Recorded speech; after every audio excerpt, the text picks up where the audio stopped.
हा महाराष्ट्र केसरी आहे आणि तो महाराष्ट्र केसरीच राहणार. 12 वेळा हिंद केसरी आहे. हिंद केसरी आहे आणि त्याची बराबरी आम्ही सुद्धा करू शकत नाही. मी गेलो तरी माझ्या माघारी सुद्धा माझ्या कुटुंबाला जावं नाही की शेवटच्या टप्प्यापर्यंत तुम्हाला सांगतो त्याची हायवे करायची नाही. नमस्कार मंडळी, आज जुना आणि पारंपरिक महाराष्ट्र केसरीचा मानासर शितोळीनगर निमसोड महाराष्ट्र केसरी मैदान पार पडत आहे आणि या मैदानाच्या गट क्रमांक 3 मध्ये आपल्याला सुंदर अशी लढत पाहायला मिळाली. या गटामध्ये आपल्याला माहितीच आहे की एक बकासूर आणि भुंगा एक सुंदर असा साज पळत होता आणि त्याच गटामध्ये मित्रांनो आणखीन एका नवीन चेहऱ्याने संग्राम आणि याचं नाव काय सिद्धिमाकराव आणि संग्राम यांनी त्यांचा पळ दाखवून या ठिकाणी विजय प्राप्त केला आहे. त्यांचे मालक आपल्याबरोबर आहेत. दादा नमस्कार. नमस्कार. काय सांगाल, कशा पद्धतीने या गाडीचं नियोजन आज केलं होतं तुम्ही? नियोजन मिलिटरीत माझा मुलगा आहे आणि ती बैल माझ्या जोडीदाराचा आहे. नक्की कुठला आहे हा बैल कोरेगावचा, ह्यो चंचळी गावचा, दिमाकराव चंचळीचा, कोरेगाव तालुक्यात चंचळी. आणि काय सांगाल, आज एक निकाल एक सगळ्या महाराष्ट्राने बघितलाय, 14 देशाने बघितलाय. काय सांगाल, केवढा मोठा आनंद आहे आज सगळ्या महाराष्ट्रालाच तुम्हाला सांगतो, मला सगळ्यालाच आनंद आहे. का आनंद आहे तर बकासूर हा महाराष्ट्र केसरी आहे आणि तो महाराष्ट्र केसरीच राहणार. 12 वेळा हिंद केसरी आहे. हिंद केसरी आहे आणि त्याची बराबरी आम्ही सुद्धा करू शकत नाही. देवाच्या गटामध्ये आज तुम्ही पळाला, एक त्याचा आशीर्वादच म्हणावा लागेल. आशीर्वाद म्हणावा लागेल. हां, तर काय माहिती आहे का, माझी एक इच्छा होती. मी आता काय माहिती आहे का बोलतो की मी माझ्या ज्योतिबा राजाची सेवा करतो, माझं घरदार सेवा करतो. माझी एक इच्छा होती की ज्योतिबा राजा एक बार मला फक्त लढत पडून दे. पण त्या ज्योतिबा राजाने माझी हा काय केली आणि हाय काय केल्यानंतर मला सांगितलं चल लढत तुम्हाला सांगतो. काय माहिती आहे का, ही सगळी म्हणली ह्या फेऱ्यात पळाय नको. अरे असून दे, जाऊन दे, कुठेही पळायचं आहे, कुठे बी पळायचे. पण जर समजा माझ्या ज्योतिबा राजाच्याच मनानं जर आहे, मला कवल दिला आज काय नाही इथंच पळतो म्हणलं. काय पोरांना सांगितलं परत चिठ्ठी आहे दुसरी, पण नाही म्हणलं हात तो इथंच पळू आपण. हरजीत असती, हरजीत आहे, पण परमेश्वरानं कोणावर छत्र धरलंय त्याच्यावर अवलंबून राहतं. कुठंतरी त्याच्यासारखे कष्ट पण भरपूर आहे तुमचं. जर त्याच्याकडे जर बघितलं तर ते अंगापिंडानं धड धाकट आहे आणि ज्या पद्धतीनं आज मैदानाकडं ज्या तुम्ही म्हणला की या गट क्रमांक 3कडे सगळ्यांचं लक्ष होतं. बैल पळाली त्याच्यामुळे विजय प्राप्त झाला आहे. काय सांगाल? बैल पळायला विजय प्राप्त झाला म्हणजे ती बैलांची पावर आणि त्यांची दमक म्हणून विजय प्राप्त झाला. ते तुमच्या आमच्या मुलाला. आज काय सांगाल, डोळ्यामध्ये पाणी होतं मागाशी तुमच्या ज्यावेळेस तुम्ही गाडी पळून आलो, काय सांगाल आज तुमचा एक मोठा विजय म्हणावा लागेल. काय सांगाल? आनंदाचा असर होता, आनंदाचा असर. डोळ्यात पाणी साठलेलं तुमच्या, तुम्ही तिथं आला स्टेज पशी. काय सांगाल, एवढा मोठा आज मोठा विजय म्हणावा लागेल. देवाबद्दल काय सांगाल, आपला देव बकासूर बद्दल काय सांगाल? बकासूर देवच आहे, बकासूर देवच आहे. आणि त्या देवाबरोबर काय माहितीये का, माझ्या ज्योतिबा राजाची बकासूर देवाची फक्त आज कुस्ती लागली हे सगळ्या महाराष्ट्रानं बघितली. आणि दोन्ही वाघ तुम्हाला सांगतो काय माहितीये का, देवाचे आशीर्वादच आहेत. बरोबर. आणि असाच सगळ्याला सुद्धा आशीर्वाद असावा. आपल्या बकासूरचा सुद्धा आशीर्वाद आपल्या नंदी कायम कायम कायम राहावा, कायम राहावा. बकासूर सुद्धा काहीतरी नाही. बरोबर. दैवी साथ आहे त्याला. आणि माझा राजा सुद्धा काहीतरी नाही, माझ्या ज्योतिबा राजाची साथ आहे. आणि दोन्ही तुम्हाला सांगतो काय माहिती आहे का, दोन्ही साथीनं एकत्रित आलं, ज्याची ताकद वाढली त्याचा विजयला. बरोबर आहे. काय सांगाल, आता आपला खरेदी वगैरे केलं की घरच्या घ्यायचं आहे? हे पेत वासरू आणलं होतं 10,000 रुपये. बर. माळशिरसवर. बर. माळशिरसवर. हां, त्याला कसं घडवला लहानपण? नंतर लहानपणापासून त्याला तुम्हाला सांगतो दूध पाजलं, अंडी पाजली आणि बारक्या पोरासारखं सांभाळा. आता सुद्धा त्याला खाड्यावर बसून देत नाही. बाहेर आणला तरी त्याच्यात गादी बिदी आणली माणसासारखी, गोट्यातनं बाहेर आतनं बाहेर. तर रस्त्याने चालाय जरी गेलं तर खडा लागला ना तर इकडे लगेच आपल्या काळजाला खडा लागतो. पोरापेक्षा जास्त जपतो आणि शेवटच्या टप्प्यापर्यंत जपतो.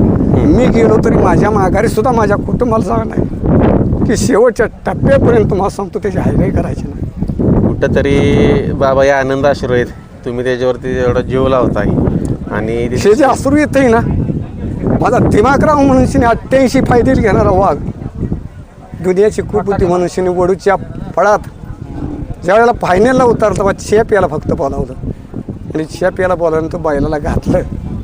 बैल एकही दिवस पडला नाही बकासूर सारखा. म्हणून असं येतं की दिवस परत माझी म्हातारपण हवस पुरी करण्यासाठी माघारी करून आला म्हणून असं येतं. मला आठवण होती 5 बाऱ्या पळून पुशेगावचं फायनल घेणारा माझा वाघ आत्तापर्यंत पुशेगावच्या मंदिरात त्याला फोटो होता.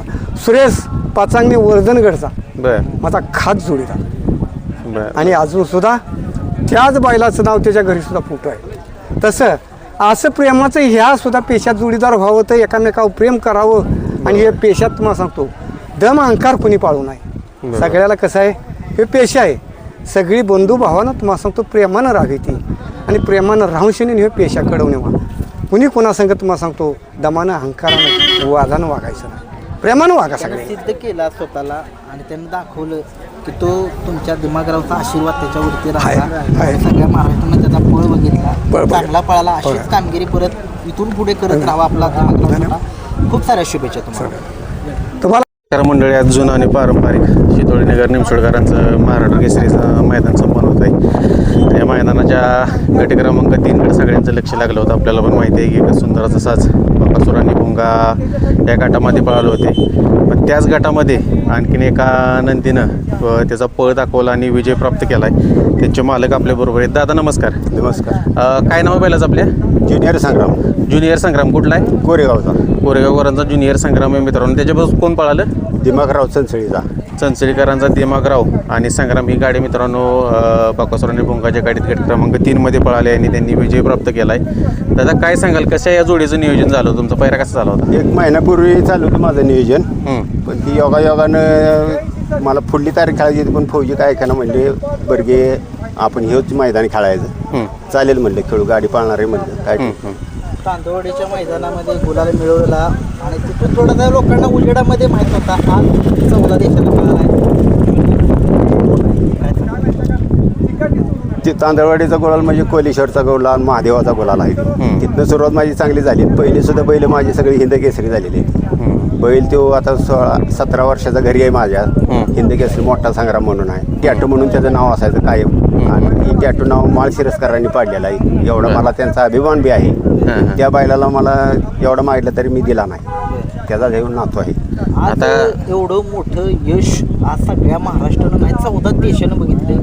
काय आनंद म्हणजे आज वेगळाच आहे. कुणाला तर वाटत नव्हतं की गाडी निकाल घेईल पण त्या ठिकाणी निकाल घेतलाय. काय आनंद आहे याचा सांगा. आनंद म्हणजे आपण जी ह्याला जी सांभाळतो, ह्याला जी कष्ट करतो जनावराला, त्याचं हे श्रेय आहे. काही झालं तरी तुम्ही सांभाळ करा, तो तुम्हाला नक्की यश देणार. पण स्वतः सांभाळायचं, दुसरीकडे देऊन करून जुळत नसते. बघा गेलं तर बकासूर आणि भोंगा ही पण चांगली गाडी आहे. काय सांगाल त्या गाडीविषयी? तो बकासूर म्हणजे देव माणूसच आहे. याबद्दल काय प्रश्नच नाही. पण तरी पण आपले एक खेळ असतो. बरोबर, खेळात हारजीत राहते. आपण कुठं आहे त्या जोडीला, आपण कुठंशी आहे ही फक्त बघायसाठी मी ह्यात उतरतो. माझा खेळ असाच असतो. मोठ्या बैलावर पडलं, गाडीवर पडलं तरी आपण कुठं आहे बरोबर आहे. तेवढ्या स्पीडमध्ये आपला बैल पळतोय का? कुठेतरी बकासूर आणि भोंगा ही तर गाडी चांगलीच आहे. पण आपला बैल कितपत पळतोय हे आपल्याला पण अंदाज आला पाहिजे. एक मनामध्ये काय चाललेलं तुम्ही आता एक टॉपची गाडी त्यातमध्ये होती आणि तुम्ही कसा निर्णय घेतला की आता आपण पळायचं त्या गाड्या? नाही, टॉपचा निर्णय म्हणजे कसं माझा खेळच असा आहे. मी प्रत्येक मैदानात असंच खेळतो. मला टॉपचीच लागते ती. हारूच जितो. आपण कुठे आपण कडनं पळायचं, आपण कडनं धावायचं पळतोय आणि ही सिद्ध करून धावायचं माणसासनी की बाबा हाय बाबा हा कडनं पळतोय काय होते ह्याचा धावणं हे महत्वाचं आहे. नक्की हा कुठून घेतलाय? काय घरचाच आहे. घरचाच आहे. तुमचं नाव नाही सांगितलं? राजेंद्र बर्के कोरेगाव. राजेंद्र वर्गे. राजेंद्र नामदेवराव बर्के कोरेगाव. चला ठीक आहे. खूप साऱ्या शुभेच्छा तुम्हाला. धन्यवाद. आज कुठंतरी आज संग्रामनं नाव केलंय. म्हणजे कष्ट घेतोय त्याचं हे चीज झालं सगळं म्हणावं लागेल. मोठ्या संग्रामालाच. बरोबर चालेल. शुभेच्छा तुम्हाला. धन्यवाद.